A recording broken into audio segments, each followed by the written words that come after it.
Okay, for me, actually, I started music at the age of 7. I was from St. Mike's. So during those days, every parent wanted their kid to study hard, to be doctor, lawyer, whatever, architect, right? So for my parents, like, do music, everything music. Oh, okay. But right now, the danger now is AI, Everybody just key in something, the thing will come out, the example. Disadvantage is AI, you cannot say, oh, this part, I don't want this, like that. They will just give you the whole thing, one lump sum, one example. Cannot speak Cantonese. First year you go there, you get... They don't understand. They don't like to talk to you in English. So you speak to them Mandarin, they also cannot understand you. Only thing that's main challenge is the housing. Very expensive. Okay. That time, a room I was staying without any toilet is very 5K Hong Kong. So if you're talking about quiet and serene, I don't know, it's like...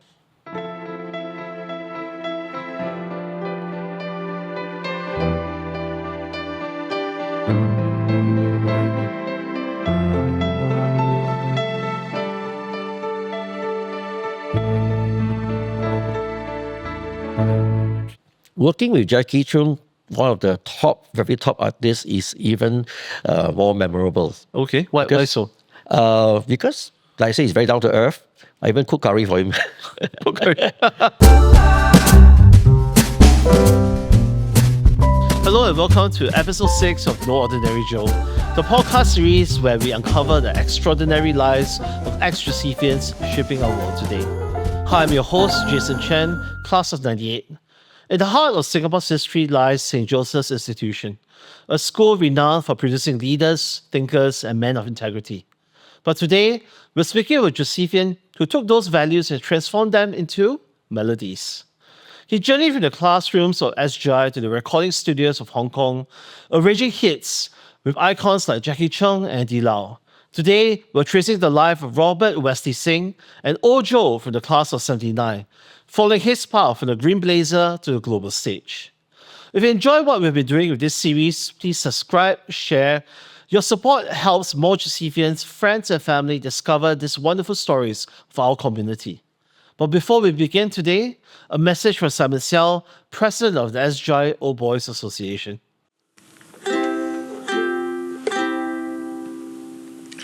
Hello, Josephians and friends.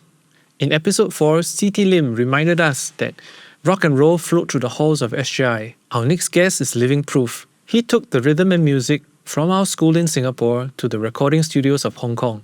Welcome to episode 6 of No Ordinary Joe. It's been a privilege to share the stories of our fellow alumni. If you have a story that needs to be shared, please reach out to our secretariat at the SGI OBA 8628-9678. As always, let us remember, now and always, we are in the holy presence of God. In the name of the Father, Son, Holy Spirit. Live Jesus in our hearts forever. Jason, over to you.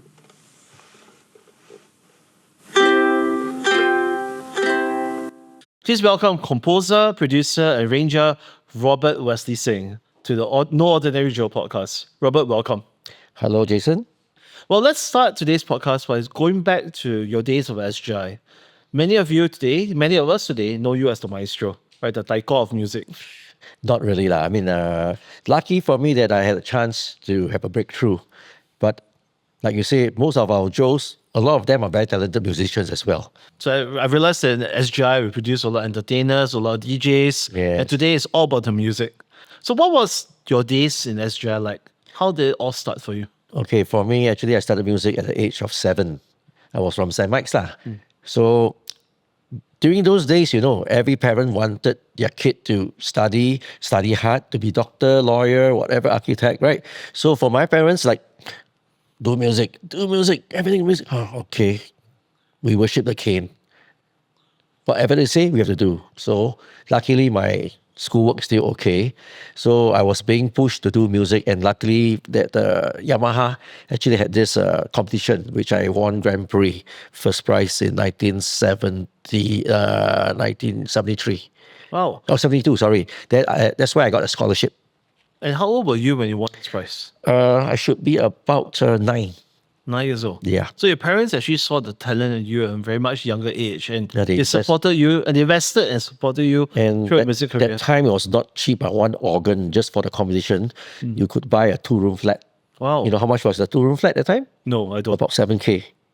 7K. Yes, Toa Payoh. Okay. Yeah. So they just bought this, used some of our just for me to compete. No, but I mean, it's a very blessed opportunity Yes. because it really started you off on this journey to become the maestro you are today. I should thank them, you know. But how about your school life in SGI? Were Okay. you the kid that always go and hide in the music room playing music? I was very timid, and anyway, I was very, very short. So you can always imagine I was in the front, first few. So for me, every day is carry the register, okay, go to class, carry books. After that, that's about it. When I finish school, go back, music practice. Then we participated in a lot of Yamaha's what you call the demonstration. So we need to actually help Yamaha to promote music for the Yes. kids. Yes. So you were the poster boy of Yamaha back then. There's another show also with Okay. me. Yeah, so we are actually the main ones for Yamaha. And then when you went on to the SGI, I mean, this is going to be your 13th, 14th year of life, right? And, did the school recognize your talent already? Or do you have to, perform for everyone to notice you? A few of the teachers actually noticed, but because we don't have a proper music curriculum, right? But I was also participated in the 125th anniversary. If you remember the green CBS magazine, there's a 125th anniversary. Yes. And there was an item for me to perform at the National Theatre, which is also known as a rotating theatre. Remember the stage you can rotate? Yes, correct. Yeah, so I was doing a song there on behalf of the school celebration. And which song was this that you played? I couldn't remember. Actually, you asked me. That's one of my, I think one of my compositions, if I'm not wrong. Yes. Yeah. But this was you as a student, or this is As a really- student, 1976. Wow. If I'm not wrong, 125th anniversary was in 1976. Okay. Yeah. And this was something and there was a song that you wrote as a student. What your composition? In Yamaha, they actually make us write songs to participate for contests. Actually, I have 2 songs. One is about Toa Payoh. One more is about the Marine Parade. And what was your source of inspiration to? Well, you were young, right? You were a student. All you did was playing music, go to school. So what was that source of inspiration that Toa Payoh called out to you in some Well, I special was way? thinking Toa Payoh. That's Okay, one thing. that's a good start. And my teacher was saying, write something about your hometown. So Toa Payoh, my hometown. So something like So that. you came up with the whole music composition just based on your experiences in Toa Payoh. Yes. And your other composition, what? Marine Parade. It's sun, sea, and sand because I don't have a chance to stay there. So Marine Parade is near the sea. Correct. There's sun, there's sand. Yes. Well, this is actually quite a good source of inspiration, I must say. And at the time they were like quite generous to feature us. They printed for us this music sheet to tell people that we actually got this song published. Not much of a competition actually. It's just like participation, Yeah. And were you like the resident performer for all the school activities, Teachers' Day, Children's Day, because of your talent? We don't have so much on music program, unfortunately, And I was also quite quiet in school. I didn't participate in any of except the choir. Secondary 3, I was in the choir.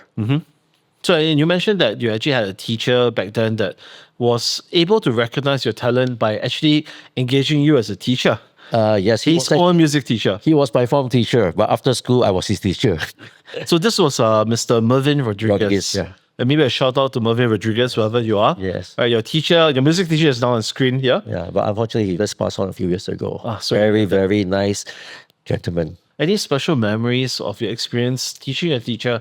No, the roles are reversed. We call it reverse mentoring today. Okay, but any special memories of this? Actually, it's a challenge because we cannot break the barrier. He's still my teacher.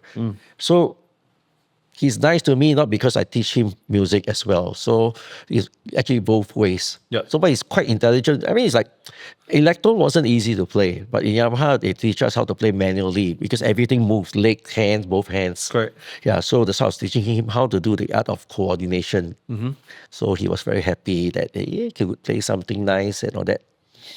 So they helped him, impress his wife. Why was he learning music from you? Because he found that I can play quite well, and he didn't want to go to classes to learn. And that time, much of the classes they don't teach adult much. Oh, okay. Yeah, because long ago they don't have adult classes. Mainly, even you have adult classes, it's not individual. It's more like one group of 1 to 6, 1 to 8, Yeah. and you probably learn textbook. So do you ever had a chance to perform with your own teacher, or your own student Unfortunately, not. on the stage? Yeah, no. Oh, that would have been a right. very special moment for you, yeah? Yeah. And your experience at SGI, did the halls of SGI help you develop your music further anyway? I would say that we have choirs. We also join competition. I was also under the hands of Miss Collins. Okay, so being in a choir is totally different because I didn't like singing, so I need to join an ECA, and I was too short to do NCC because I couldn't even carry a rifle. Rifle was taller than me, so I got rejected. Yeah, But you found your voice through singing, through the choir. just to join, yeah, but still wasn't my forte, because they have no chance for me to do. Because the choir, they need a pianist because I don't play piano, so I couldn't actually qualify. So we had another classmate, which is Mr. Lim Bakau's son, David Lim. He used to play the piano for the choir. So from choir, how do you further develop your music talents? Because, it may not be your area of interest, but I do hear a sense of passion in that. Because Yamaha Experience. furthered us in writing more songs, participating in competitions, other competitions with foreigners. And I also was selected among a few kids to join the Talent Time. That's why we had to go for this Talent Time finals during examination period. Then 2 of us was being pulled out to do the exam before the whole school does the exam first. So we have to just sit in one classroom with our discipline master, Mr. Fred Zuzati, then escort out of school. Bye. So this was the talent time. Just to be clear, this is a talent time that was on the television, SBC back then. It was actually RTS. RTS back then, yes. Right. So then basically the whole of Singapore got to see your talents on screen. I still have the video. We are so small, and you will be surprised. You guess what instrument was I playing? What, fun? Guess what instrument was I playing? I'm guessing the organ? No, drums. The drums? Yes, because we have 4 of us scholarship kids. Yes. So Yamaha wanted to feature us as a band group. Yes. So we are competing against singers and etc. Yep. Then we have to compose our own song. So everything is based on, I play the drums, another person will play keyboard, playing the bass line, another person will be playing the melody, and one more person playing the main organ. So you are our very own Singapore boy band. No, one lady. One girl. Oh, one lady. From St. Joseph Convent. Yes. And how was the experience for you? Did you go on to be in talent time? Oh, Any it's learn- exciting, like being like sec 2, so But any fond memories of that talent time competition you took part in? that time at that age, we were like running around, hey, we get scolded. Don't run. But I'm curious, right? I mean, with this the whole experience of music at such a young age, what was your sense of music like? What was on your playlist? Was it classical music or was it, Definitely not classical, because electron is something like I explained before, you have to use both hands, both legs if possible, and you got to control a lot of things.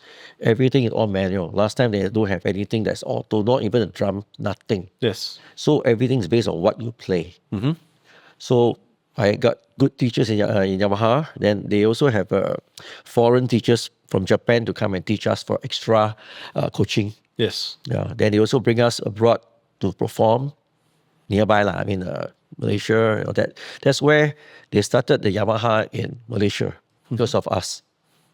So what's your take of the music talents back then? Because you mentioned scholarship. So it seems like there was actually a avenue for talents to actually be developed right back in the 70s and 80s with regards to music. Because during the 70s, like I stressed earlier, parents always wanted their kids just to study, nothing to do with any curriculum like music and all that. So by breaking through this, then the parents could get convinced, music is quite good. Maybe you can just start learning, not the piano kind of thing, whatever. So we started Electron League Okay. then. Yeah. But did your life change after the talent time? Because here you are, that quiet student you mentioned earlier, but now a celebrity on TV, on a wonderful band that you guys had on talent time. So did your life change to become more popular in school? Not really, because that was a one-off thing. So after that, we learn to grow up, Sec 3, then Sec 4. Then from then, that's where my journey of the music career comes in. Okay. So after Sec 4, if you remember the old SJI, we had a small little lane next to it. There was a small building where the music store is, Yes. City Music. Okay. So actually, I worked there. Oh, you worked there? Yes. But was there like that your source of comfort, given that your love for music?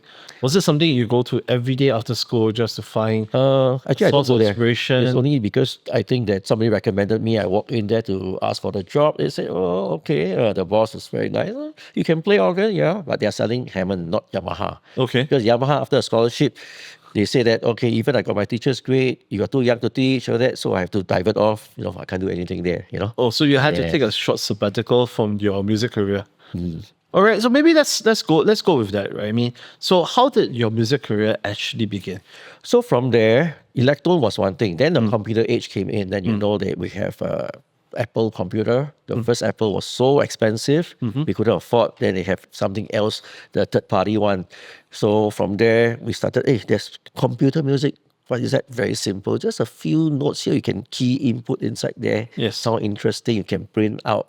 That's where my curiosity started. Okay. Then I went to computer music and I studied more on that. So as the years go on and on, then I did my NS first. Of course, NS comes in straight away because I never go down to, I never proceed for JC, nothing. Just only after Sec 4, that's it. You mentioned about learning about computer music. Maybe you could just elaborate a little bit more on that. How did that come about for you? Okay, because Electron was better than piano. Why Electron? We try to emulate certain sounds, but being Electron is restricted. Even they say this is an oboe sound we play. It's like only 10% like oboe sound. They say got guitar. We play, don't really sound like guitar, but to us, it's like, it's better playing the piano. No? Piano is only piano. Yes, only correct. one tone, right? Correct. Then from then onwards, the synthesizer age came in. So when I said computer music, we have synthesizer. We try to make our own sound. We want this, we want that. You want bird sound, we had to adjust and make we have to learn what to do with the waveforms and everything else. So a lot of things by experiment. Wow, and that gave you the fundamentals. Yes. That gave you the ability to just listen to a piece of music and be able to just feel the melody and just play That off one the is keyboard. because of the training in Yamaha, because we have a lot of hearing tests. Yes. We have to listen to pass a lot of assessment. Okay. Yeah, but one thing is good, is that you can listen and play. But the other thing, I fall off on my sight reading, so I can't really read much. But that's enriching because then this will build your foundation, right? That led on to the era of Hong Kong. Let's go to that, right? Yeah. So tell us about Hong Kong, right? How did you start your career or your journey in Hong Kong? So the breakthrough came in 1995. A friend of mine, who is also a Singaporean, he actually based in Hong Kong. He writes a lot of songs. So he brought me for a trip there. He said, why don't you come and have a look? Then at the time, I just said, okay. Then this Mahmood guy was saying, hey, yeah, I remember you. Okay, come. You want to join my company? Then I said, okay. So he gave me a breakthrough that I, just be an intern there to do for him unlimited songs just to get a fixed salary. And my first breakthrough song was for Sammy Chang, Okay. which was his artist in Warner. And from there, then I have another breakthrough because I have a song that is unpublished. Somebody bought it and redo the song, and the singer sang, and I got a top 10 award the following year. Let's talk about Sammy Cheng experience. What's your experience like working with Sammy Cheng? In have any fans out there? I would say that all the artists in Hong Kong, they are all very friendly. There's no air, there's nothing. Even they are famous or not, which is very true.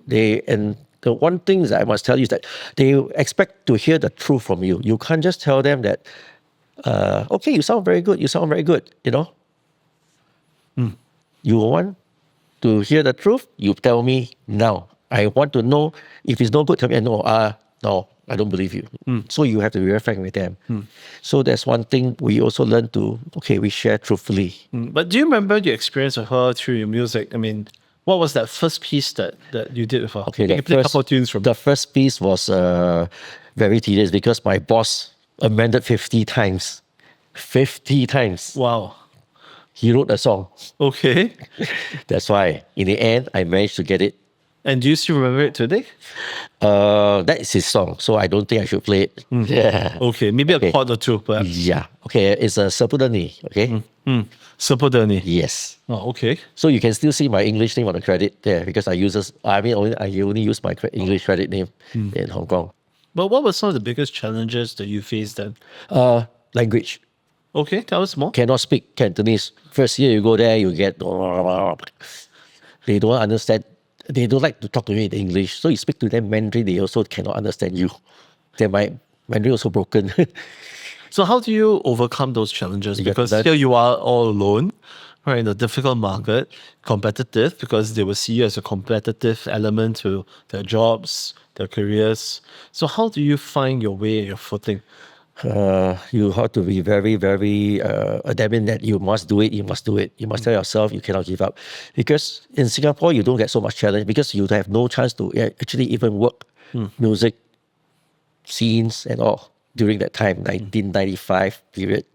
So down there is a breakthrough, even though that they will say that, hey, you spoil market, you cut the price. But actually, it's not spoiling because you're a newbie. If you're a newbie, you have to accept jobs. You just take. You cannot complain, right? But you don't undercut too much. So from there, you slowly raise up price to match with the locals. Because a lot of locals didn't want to do the job there because of the price cut. Yep. I mean, that is worldwide. You cannot say that, oh, you cut price because you want a job. No, I mean, market price. But any key lessons that you can recall from those experiences? Every day is a challenge because you do not know who's going to knock on your door. Sometimes the producer say, hey, I need this song. By next week, you free to do? Okay. Then you need to do the song. So hopefully you have songs. But only thing that is main challenge is the housing. Very expensive. Okay. That time, a room I was staying without any toilet is very 5K Hong Kong.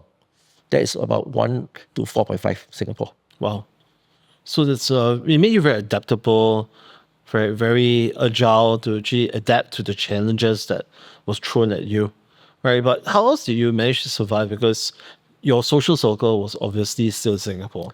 Not really, because at the end of the day, Hong Kong, once you get to know all the musicians, they all will actually help you to play as live session players. Okay. So you need them. Always you will call them, and sometimes you even get shows to perform on TV. I also got a chance to be a music director there. Okay. Yeah.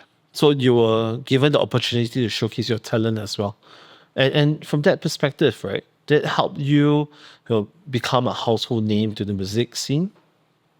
Not a big household name, but I would say I'm very satisfied because at least you can see your works being published and people recognize you, and producers, old or new, famous or not, they will still look for you and ask you for advice or songs to arrange, things like that. And let's extend on that, right? Because you talk about the sense of satisfaction that came to you.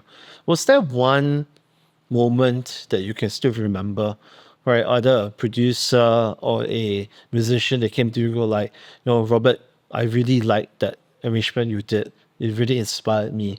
And it gave you the sense of satisfaction that, yes, I made it because he said that he liked my song.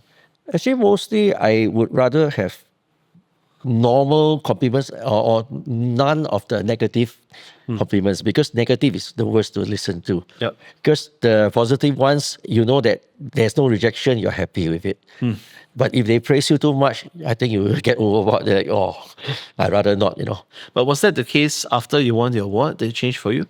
Do you get a lot of compliments coming in? And The award wasn't much, but the thing is that Sammy came and told me, why you never give me a song to sing, huh? I said, oh. Because they didn't know I write songs.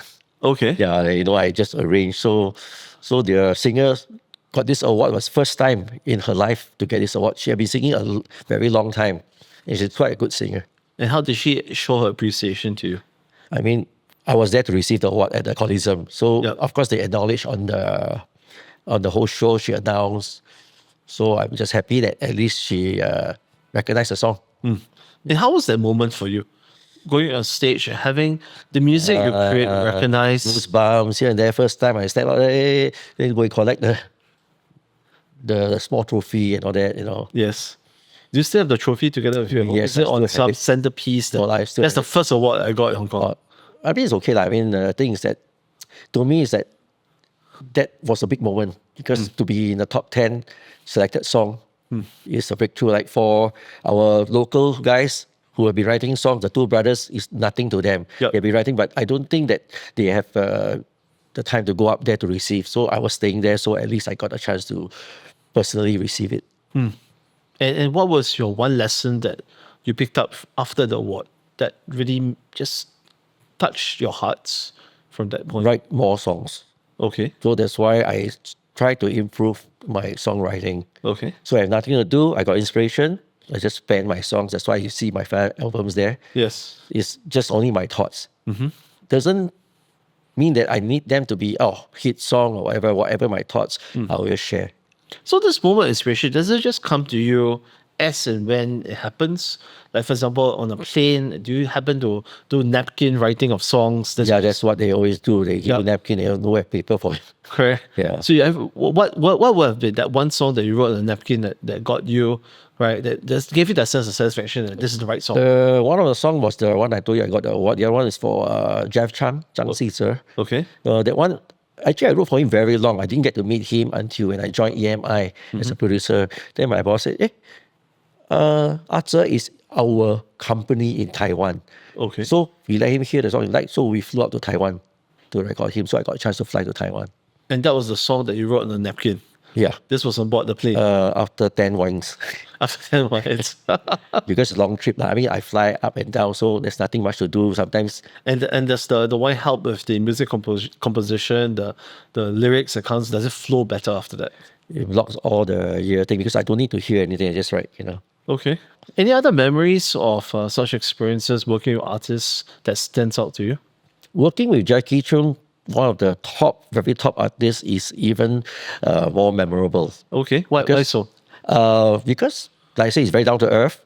I even cook curry for him in Hong Kong. Yeah, but unfortunately, he was singing. He said, I cannot take it. Did you manage to catch up with him in the last performance in Singapore? Okay, the last time Was it too long ago? my album with him was 1997, the Snow Wolf Lake, right? Yes. Then imagine after I came back from Hong Kong in 1998, 2014, he came to Singapore for a UBS concert, one night concert, because the music director was my good friend. So I was invited to go to the backstage. I joined them for the celebration. Yes. He could still remember me, said Wow. hi to me. That's why you can see my profile picture with him on my WhatsApp. Correct. Yeah. And this was the recent concert that he had. 2014. I mean, it was 2014. one night only. Yeah. So he's been coming back to Singapore the last couple of years performing. There's a huge fan base here. Yeah, because he is really very good. Why I say he's very good, he can sing even without mic, without anything. He's a true singer. How you find his singing?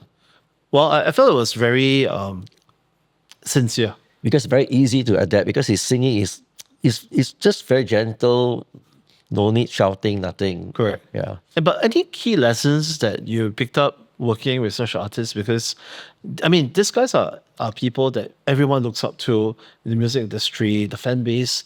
They resonated, changed lives with the music. But at the back of it is your music, it's your songs. So how does that make you feel?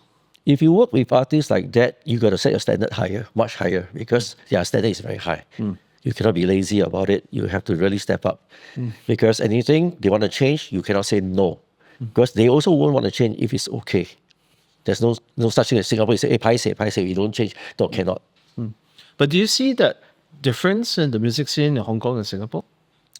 I don't have much chance to work in Singapore doing recordings much. I only do privately nowadays because I have a small home studio at home. Right. Okay. And from that perspective, right, I mean, being in Hong Kong, working with the artists, right, how much of it is their vision? How much of it is your voice? I would say it's more 50-50. But the overall is their producer. There is one middleman, the producer is the most important. The producer will advise the artist, and he will work with me to configure how to do the music, how to arrange the music and all that. Okay. If he says it's okay, he will convince the artist. Okay. So final say, he will still have a say. Okay. Because he will advise the artist, you change drastically, it may not sound good and all that. But any chords, any playlist that comes to mind? Normally, what we practice is music arrangement, I would say, is like you are the tailor. Okay. So the artist, the model. Then you need a reference. And the music itself, you got to get the material. Yep. The material is there, it's fixed. So if you want to change, you know that if you cut your dress here and there, you got not enough material, you have to redo the whole thing. So you cannot waste time. You must tell me exactly what you can do. So the producer is the one that say, okay, this one suit you or not. You give me the reference. This one don't suit you, you cannot do it. Do you have an example, perhaps? Like how a tune can sound different in different contexts? Maybe you lose, say, for example, the SGI rally, right? How does it sound differently in different contexts? Okay, we used to have the starting part. Yep, there's something. Okay, the chords we cannot change much, but the melody we cannot change, but we can do different style. Yep. What you want to do, you give me a choice. What kind of? Okay, something smooth and jazzy. So if you want something like blues,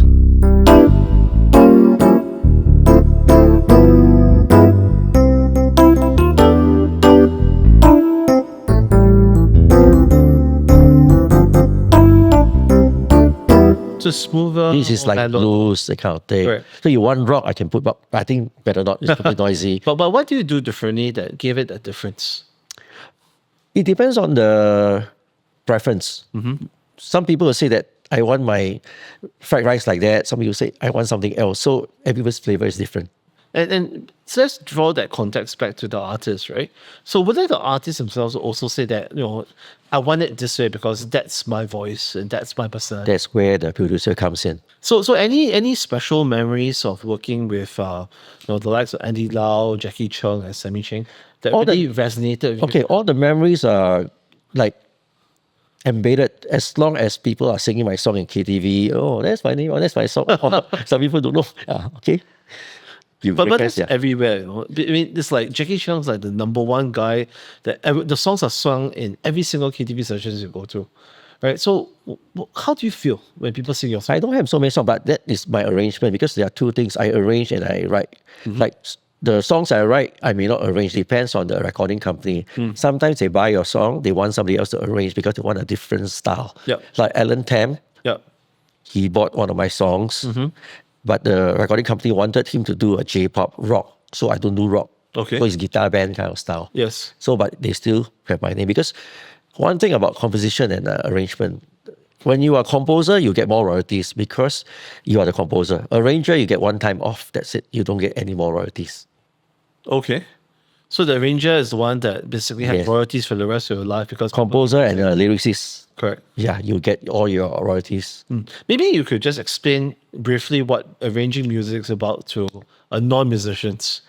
Okay, arrangement. Okay, every time you hear a song, can you break down to me what you hear?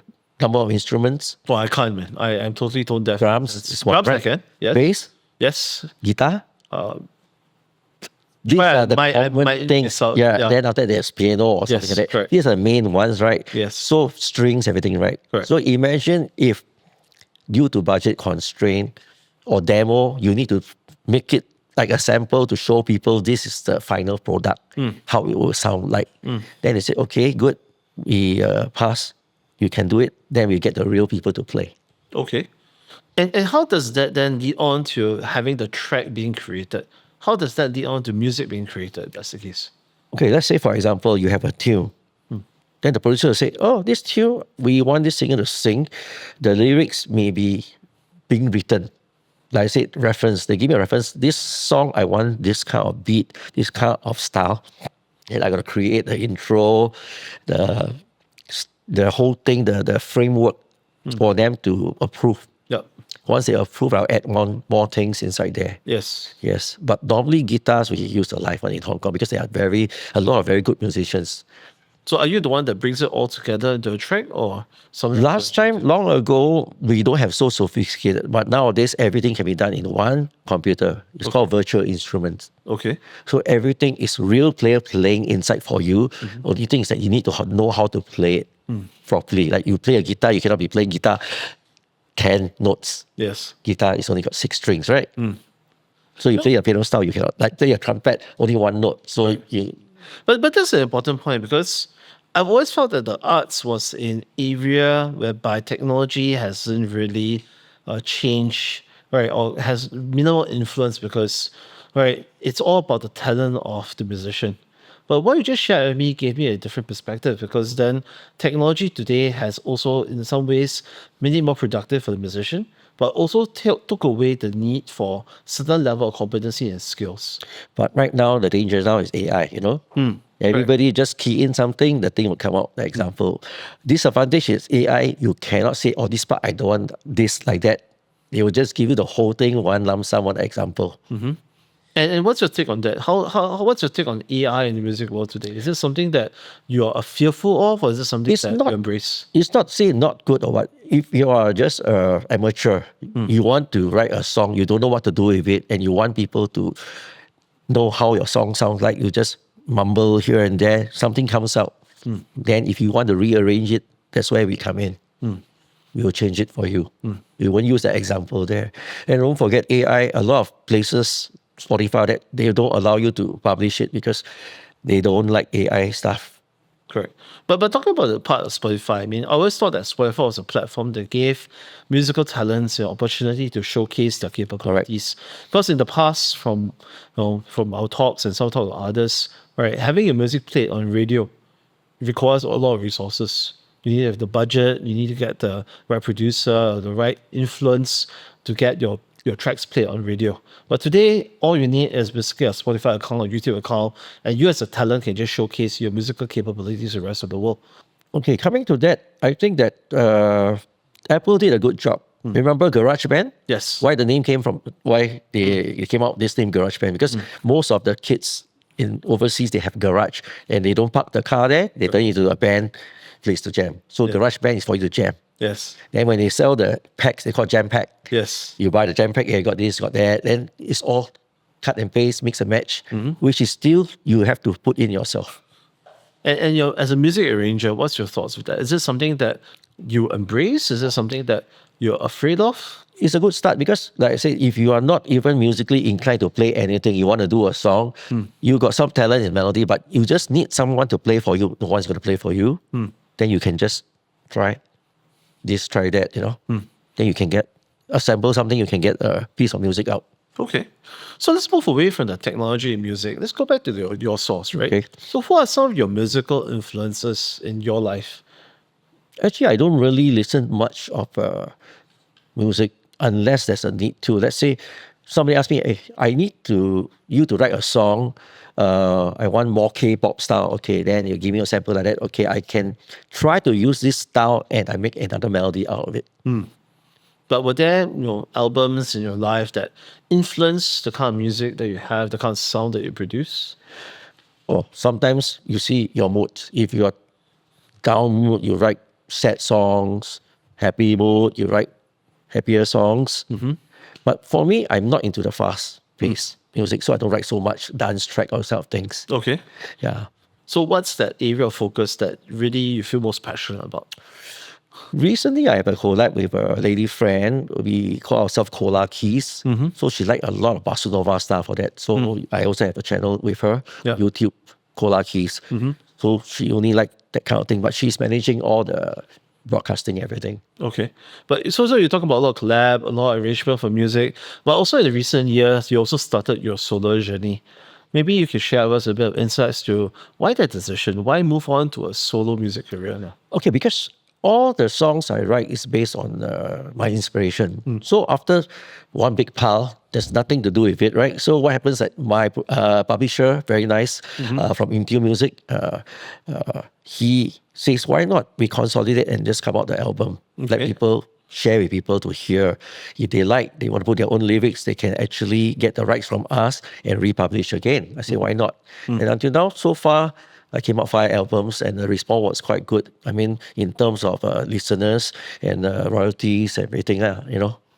And I did some research. A couple of songs actually called out to me. I would say vibe with me, right? There was Alone, there was Just Believe, right? And now The Essence of You, right? Maybe you could share with us what were some of the inspirations to those songs? Spurs of the moment, I got this thought, straight away I'll scribble Okay. on paper. Yes. That's it, one song. Then when I have time, spend 2 hours max, I do the whole demo. That's what you hear. It's all raw. Wow. I won't do again. That means whatever you hear is one take. So it's a one take straight out of your heart, straight from the box. Yeah. straight from the box, exactly how it sounded like your head. Then my most best inspiration is when I'm hospitalized. Okay, tell us more about that. When I bring certain small keyboard there, because I go for checkup here and there, so I don't move around. So inside my ward, one-to-one myself, Yeah. I will just come up with a lot of songs. Okay. And which of your songs actually came out of your experience? Mostly out of my 5 albums, I think about at least 20 songs are from hospital. Okay. I stay a lot in hospital. And from that perspective, right? Because if you look at the song Essence of You, it's very poetic in the way it's being presented to the listeners, right? So as you listen to it, you get sucked into the tenderness of the song. Was that the intention, or it just came about, right, from the way it was produced? Okay, sometimes when I hear a catchy tune, just don't know from somewhere, okay, vaguely, because you cannot hear the whole tune. Once you hear the whole tune, you may copy the whole tune. Just a little bit, maybe I like this feel, okay, I'll think something similar, Yeah. then I do my own. So maybe let's try that, right? So let's say I throw out, say, time, right? Can you translate time to a melody right now? You just give me a few notes, I can play you a song. Try. A few notes. This is la la la or something. Give me something decent, for example. La la la. Yeah, give me a in pitch. A pitch. In pitch, like in notes.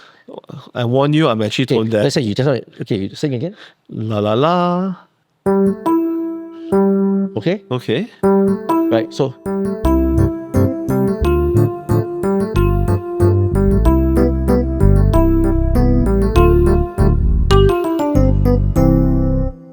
So if let's say I'm heartbroken, I'm sad, right? I go with la la la. but it's not so sad. So Yeah. give me something minor, like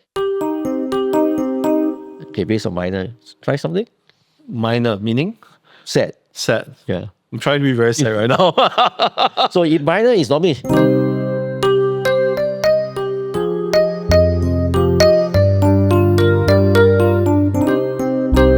it's more sad, right? So if I Correct. play this major,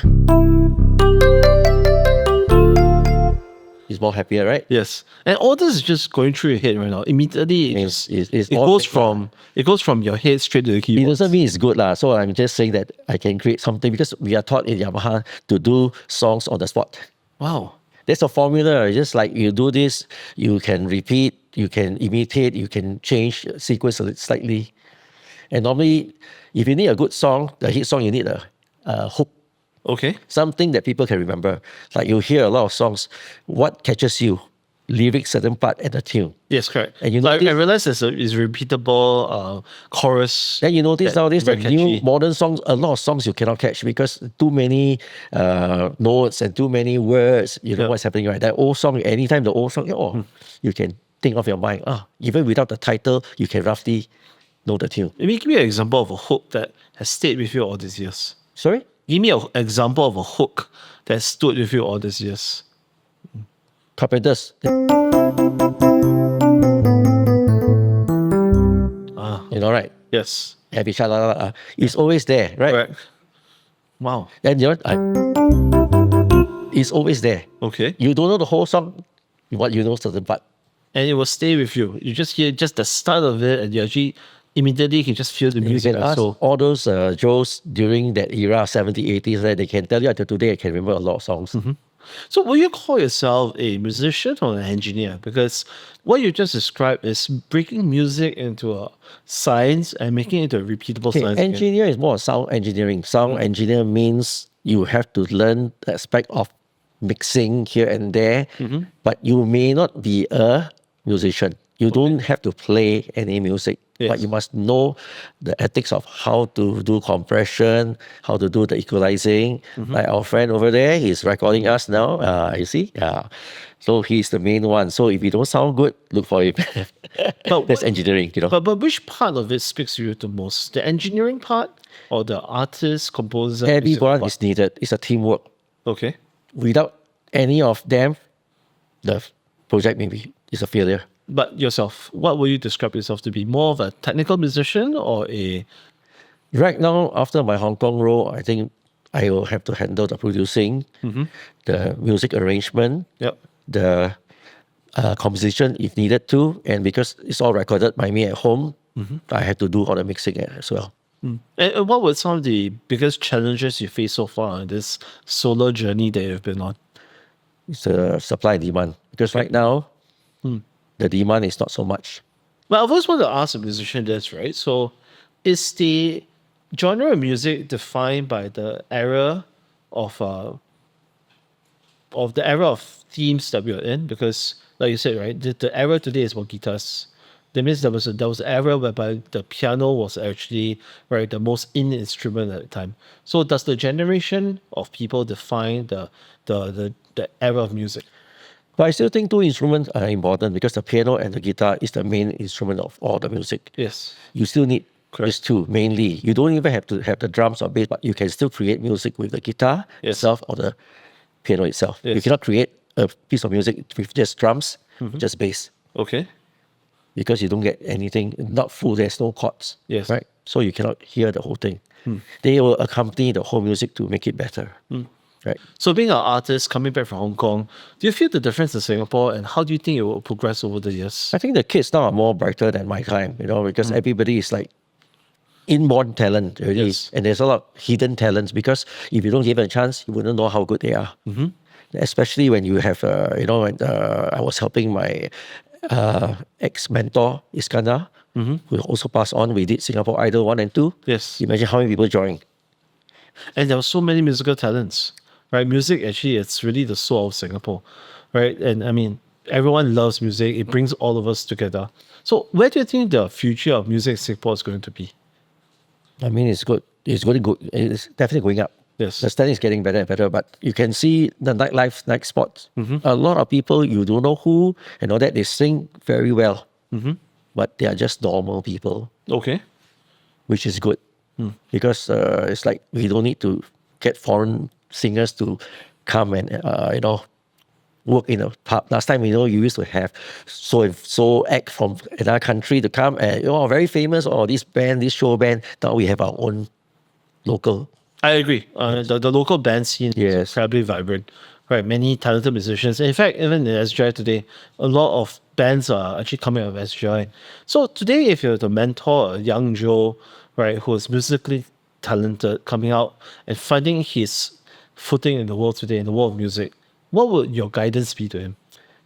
I mean, I just hope that one person's talent by himself or herself is no use. You need to mix around, share ideas, then perhaps you can go further. Of course, talking about Joe, if the school can provide certain help, it's even better. What do you think the kind of help that is needed for students? You're talking about music now, right? So Yep. if they can include music curriculum inside there Okay. for them to actually enhance, Yes. that will be even better. So do you think enough to have just a military band or the school band?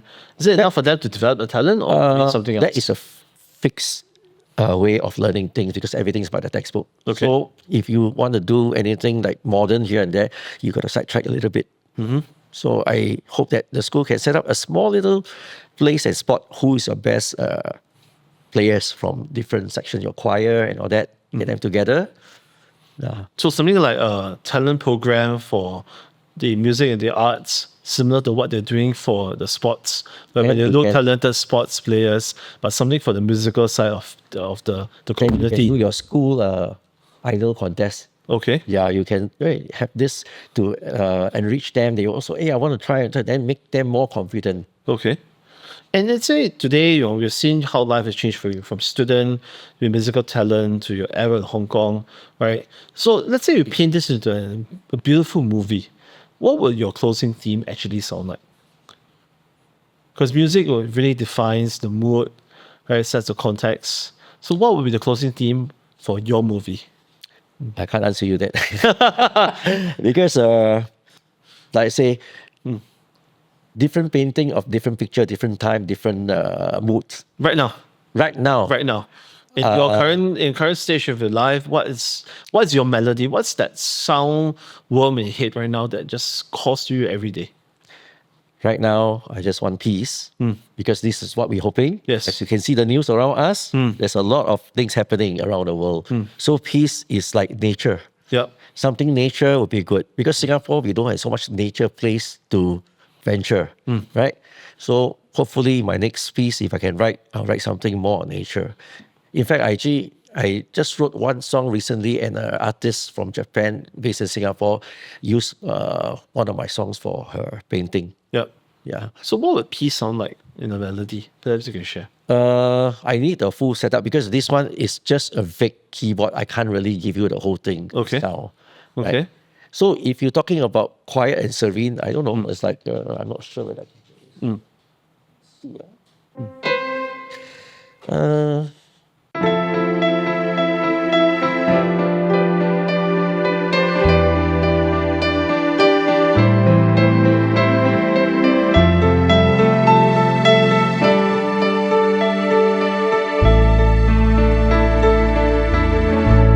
See, I can actually feel my heartbeat slowing down.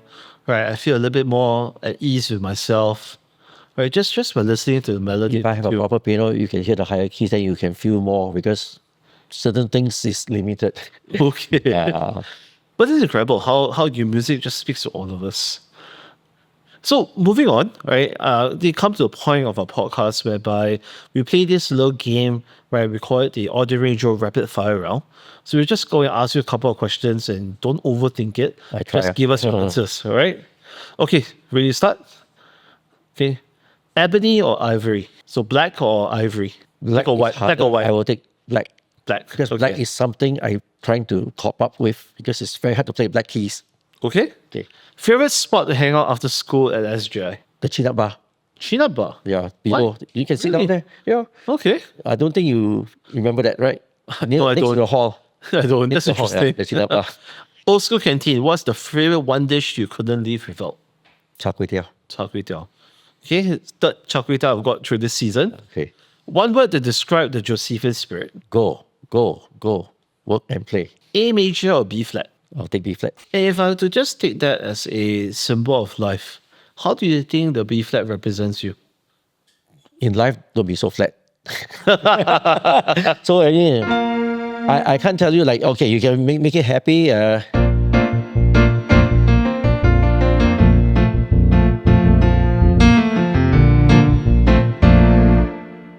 So if it's set, major chord, you can't be really set.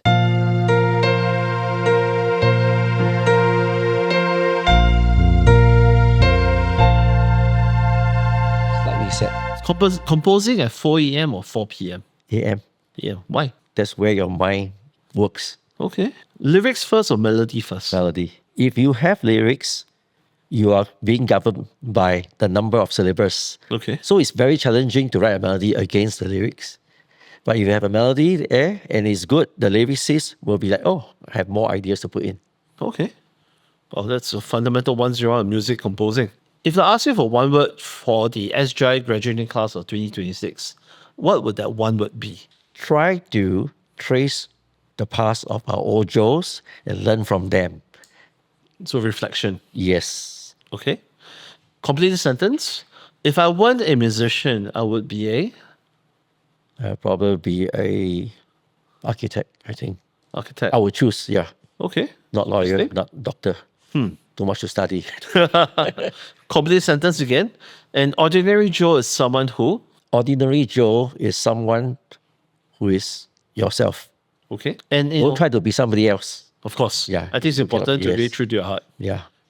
So as always, we always like to invite our guests to issue a challenge to our listeners, right? So we want you to challenge them to do something that embodies the Josephian spirit of our Labora. So what would your challenge be to our listeners today? Okay, because since you talk about music today, right? I should think that they should try to hum their own tune, which is very easy. Got a smartphone, you got the recorder. Try to do something just for fun. And Okay. you get your friend who is a musician or a bit better in music to try to make a tune out of it. Well, that's interesting. That's a very interesting challenge. But you cannot, then you can use your AI to try, Yes. which is, why not, Yeah, I would actually try the challenge. Yeah, you try it yourself. Yeah. I'll show you how to do it later. Yes, let's explore that after this episode. Yeah. All right, thank you so much, Robert. Thank you, Jason. for joining us on I'm this. sorry that I episode of Audio Joe. I bore all the No, listeners. I think it's wonderful. It's been a wonderful interview, and I think a lot of us have learned what music really is about. We never knew there was so much complexity in producing music.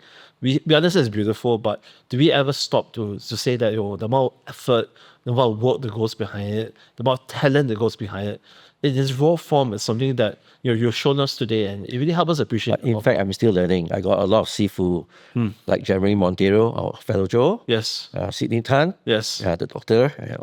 All these are my mentor. Well, I hope that you inspire the others as well. Hopefully. Yeah. Okay, thank you, Robert. Thank so you, much. thank you, Jason. Thank you. And that was Robert Wesley Seng, SGI Class of 79. We went back to his roots as an old Joe, his grueling 20-hour days in Hong Kong iconic recording studios, and why, after 30 years, he's finally stepping into the spotlight with his own music. Robert, you have shown us that the Josephian spirit isn't just about leadership in the boardroom, it's also about leadership in the arts. To our listeners, you can stream the essence of you and Robert's full discography on Spotify and Apple Music.